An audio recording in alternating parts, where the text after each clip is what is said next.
मधुबन के बाबा, मधुबन के बाबा मुरली वाले, आपका क्या कहना, आपका क्या कहना। ओम शांति। आज 29 जनवरी 2026 के साकार मधुर महावाक्य हैं। आज मीठे मीठे बाप दादा बोले, मीठे बच्चे अपने स्वीट बाप को याद करो तो तुम सतो प्रधान देवता बन जाएंगे। सारा मदार याद की यात्रा पर है। बाबा ने कहा, मीठे बच्चे अपने स्वीट बाप को याद करो तो तुम सतो प्रधान देवता बन जाएंगे। सारा मदार याद की यात्रा पर है। बाबा ने आज प्रश्न पूछा कि जैसे बाप की कशिश बच्चों को होती है, वैसे किन बच्चों की कशिश सबको होगी। प्रश्न है, जैसे बाप की कशिश बच्चों को होती है, वैसे किन बच्चों की कशिश सबको होगी। तो उत्तर में बाबा ने समझाया, जो फूल बने हैं, जैसे छोटे बच्चे फूल होते हैं, उन्हें विकारों का पता भी नहीं, तो वह सबको कशिश करते हैं ना। तो ऐसे तुम बच्चे भी जब फूल अर्थात पवित्र बन जाएंगे तो सबको कशिश होगी। तुम्हारे में विकारों का कोई भी कांटा नहीं होना चाहिए। ओम शांति। रूहानी बच्चे जानते हैं, क्या जानते हैं कि ये पुरुषोत्तम संगम युग है। अपना भविष्य का पुरुषोत्तम मुख देखते हो, पुरुषोत्तम चोला देखते हो, फील करते हो कि हम फिर नई दुनिया सतयुग में इन लक्ष्मी नारायण की वंशावली में जाएंगे, अर्थात सुख धाम में जाएंगे अथवा पुरुषोत्तम बनेंगे। तो बाबा ने कहा कि बैठे बैठे ये विचार आते हैं कि स्टूडेंट जो पढ़ते हैं, तो जो दर्जा पढ़ते हैं वो ज़रूर बुद्धि में होगा ना। माना क्या पढ़ाई पढ़ रहे हैं कि जैसे मैं बैरिस्टर या फलाना बनूंगा, वैसे तुम भी जब यहाँ बैठते हो तो ये जानते हो कि हम विष्णु की डायनास्टी में जाएंगे। विष्णु के 2 रूप हैं, लक्ष्मी नारायण और देवी देवता। तुम्हारी बुद्धि अभी अलौकिक है और कोई मनुष्य की बुद्धि में ये बातें रमण नहीं करती होंगी। तुम बच्चों की बुद्धि में ये सब बातें हैं। ये कोई कॉमन सत्संग नहीं है। यहाँ बैठे हो तो समझते हो कि सत्य बाबा, जिसको शिव कहा जाता है, उनके संग में बैठे हैं। शिव बाबा ही रचता है, वही रचना के आदि मध्य अंत को जानते हैं और यह नॉलेज देते हैं। कैसी कि जैसे कि कल की बात सुनाते हैं। यहाँ बैठे हो तो ये तो याद होगा ना कि हम आए हैं रिजुविनेट होने, अर्थात यह शरीर बदल देवता शरीर लेने। आत्मा कहती है कि हमारा ये तमो प्रधान पुराना शरीर है, इसे बदलकर ऐसा लक्ष्मी नारायण बनने का है। एम ऑब्जेक्ट कितनी श्रेष्ठ है।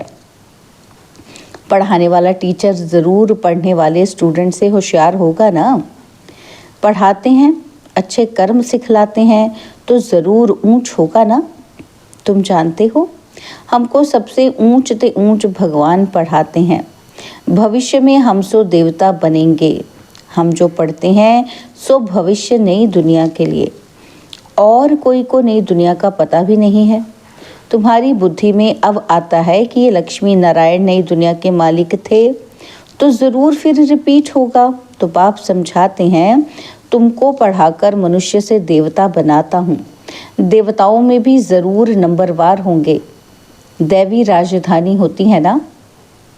तुम्हारा सारा दिन यही ख्यालात चलता होगा कि हम आत्मा हैं। हमारी आत्मा जो बहुत पतित थी, सो अब पावन बनने के लिए पावन बाप को याद करती है। याद का अर्थ भी समझना है। आत्मा याद करती है अपने स्वीट बाप को। बाप खुद कहते हैं कि बच्चे, मुझे याद करने से तुम सतो प्रधान देवता बन जाएंगे। सारा मदार याद की यात्रा पर है। बाप ज़रूर पूछेंगे ना कि बच्चे कितना समय याद करते हो। याद करने में ही माया की लड़ाई होती है। तुम खुद समझते हो कि ये यात्रा नहीं, परंतु जैसे कि लड़ाई है। इसमें विघ्न बहुत पड़ते हैं। याद की यात्रा में रहने में ही माया विघ्न डालती है। अर्थात याद भुला देती है। कहती भी है कि बाबा, हमको आपकी याद में रहने में माया के तूफान बहुत लगते हैं। नंबर 1 तूफान है देह अभिमान का, और फिर है काम, क्रोध, लोभ, मोह और अहंकार का। तो बाबा कहते आज काम का तूफान, कल क्रोध का तूफान, फिर लोभ का तूफान आया।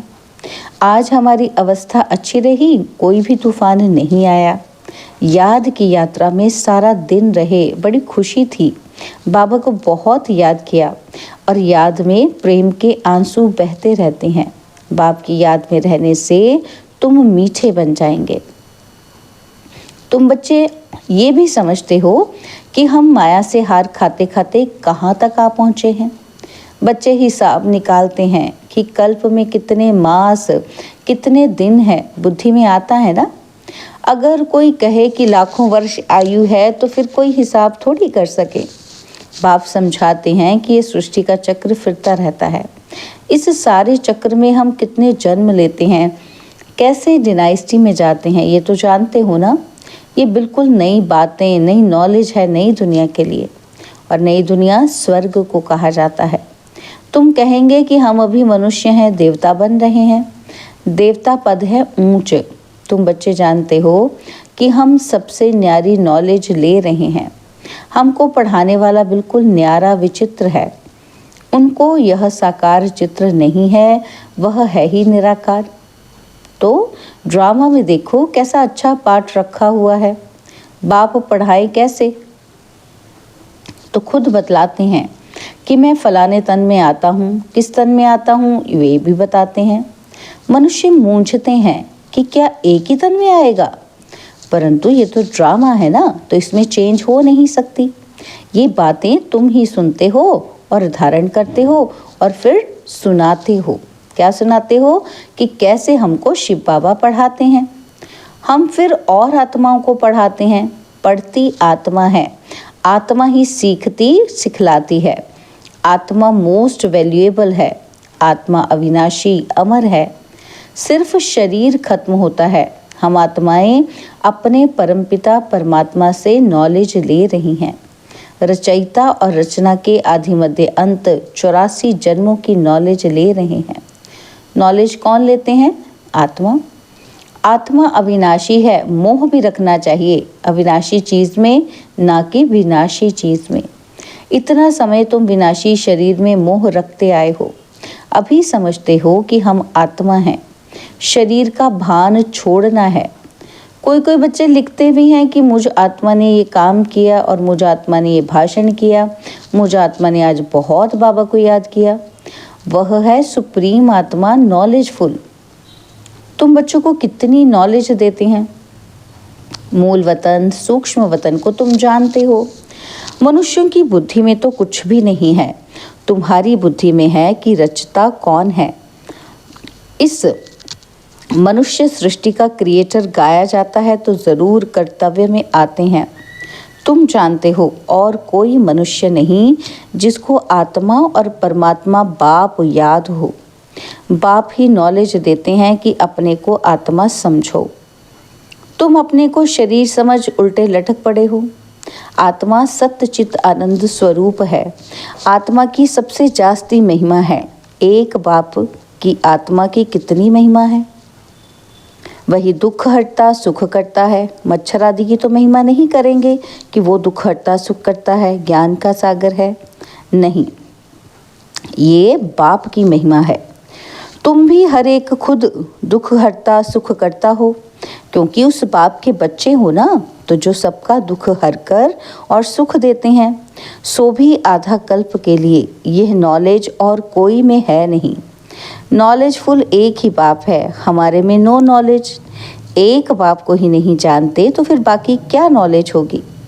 अभी तुम फील करते हो कि हम पहले नॉलेज लेते थे, कुछ भी नहीं जानते थे।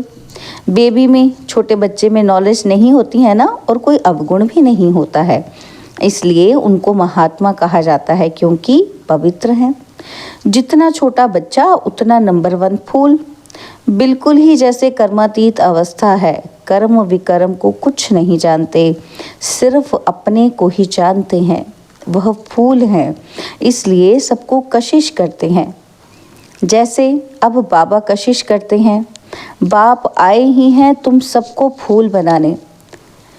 तुम्हारे में कई बहुत खराब कांटे भी हैं, 5 विकार रूपी कांटे हैं ना, तो इस समय तुमको फूलों और कांटों का ज्ञान है। कांटों का जंगल भी होता है, बबूल का कांटा सबसे बड़ा होता है। उन कांटों से भी बहुत चीज़ें बनती हैं, भेंट की जाती है मनुष्यों की।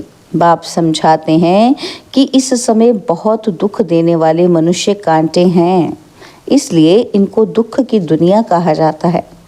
कहते भी हैं बाप सुखदाता है, माया रावण दुखदाता है, और फिर सतयुग में माया नहीं होगी तो ये कुछ भी बातें नहीं होंगी।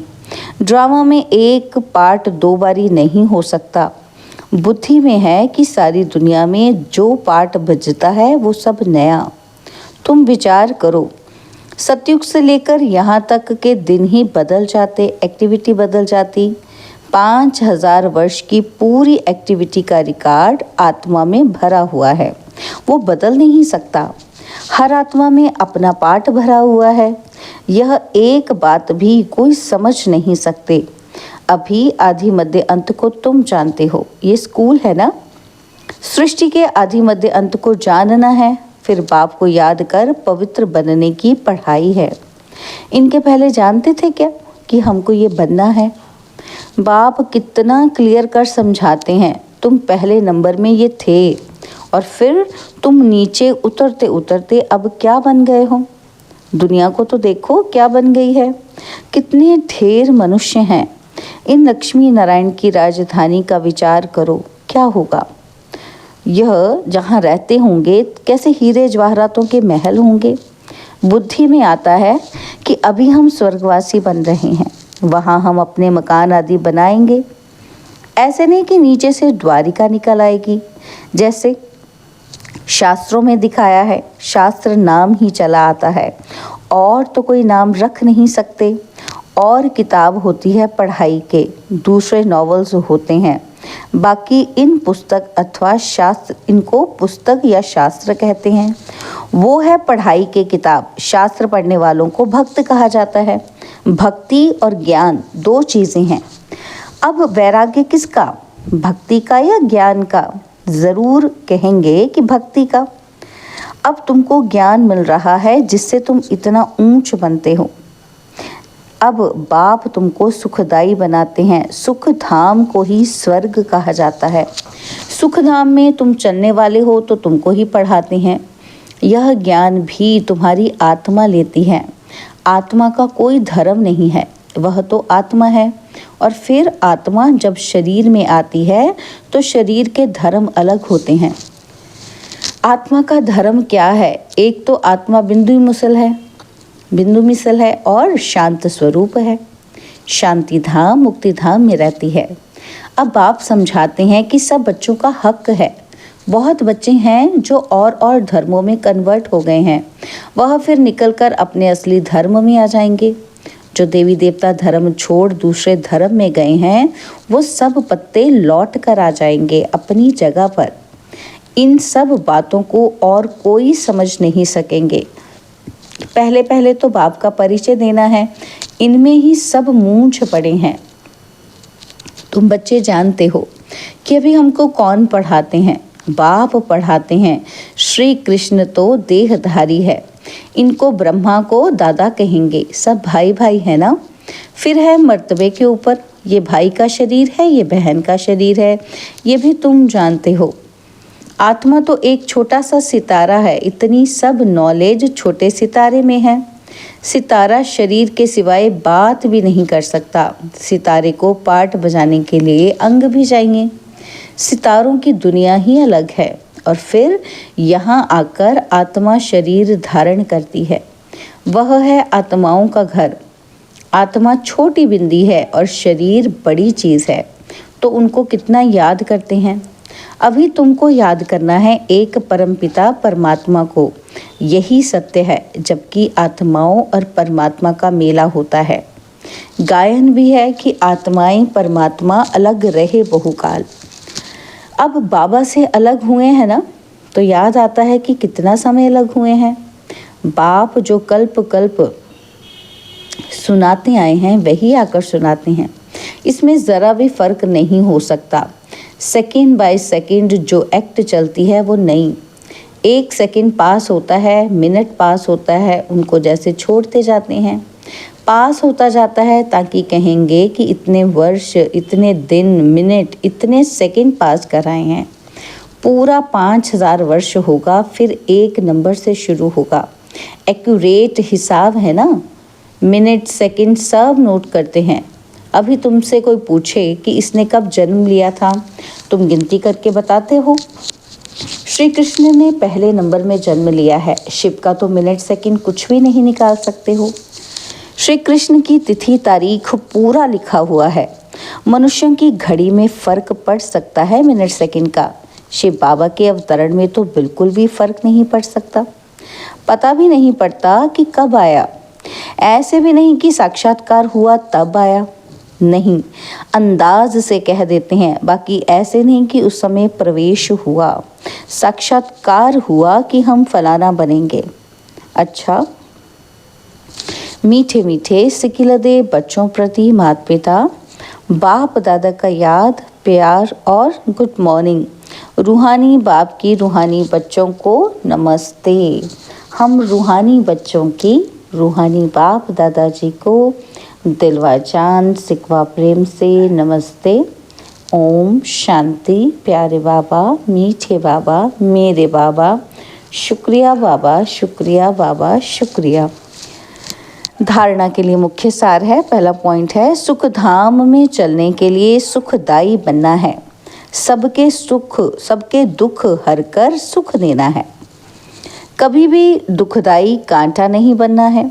और सेकंड पॉइंट है, इस विनाशी शरीर में आत्मा ही मोस्ट वैल्यूएबल है, वही अमर अविनाशी है। इसलिए अविनाशी चीज़ से प्यार रखना है, देह का भान मिटा देना है। बाबा ने आज हमें वरदान दिया, अपने अनादि आदि स्वरूप की स्मृति से निर्बंधन बनने और बनाने वाले मर जीवा भव। अपने अनादि आदि स्वरूप की स्मृति से निर्बंधन बनने और बनाने वाले मर जीवा भव। जैसे बाप लोन लेता है, बंधन में नहीं आता, ऐसे आप मरजीवा जन्म वाले बच्चे शरीर के, संस्कारों के, स्वभाव के बंधनों से मुक्त बनो। जब चाहे, जैसे चाहे वैसे संस्कार अपने बना लो। जैसे बाप निर्बंधन है, ऐसे निर्बंधन बनो। मूल वतन की स्थिति में स्थित होकर फिर नीचे आओ। अपने अनादि आदि स्वरूप की स्मृति में रहो। अवतरित हुई आत्मा समझकर कर्म करो तो और भी आपको फॉलो करेंगे। स्लोगन, याद की वृत्ति से वायुमंडल को पावरफुल बनाना, यही मनसा सेवा है। याद की वृत्ति से वायुमंडल को पावरफुल बनाना, यही मनसा सेवा है। बाबा के अव्यक्त इशारे इस अव्यक्त मास में बंधन मुक्त रह जीवन मुक्त स्थिति का अनुभव करो। तो बाबा ने बताया कि जब तक किसी भी प्रकार का लगाव है, चाहे वह संकल्प के रूप में हो, चाहे संबंध के रूप में, चाहे संपर्क के रूप में, चाहे अपनी कोई विशेषता की तरफ हो, कोई भी लगाव बंधन युक्त कर देगा।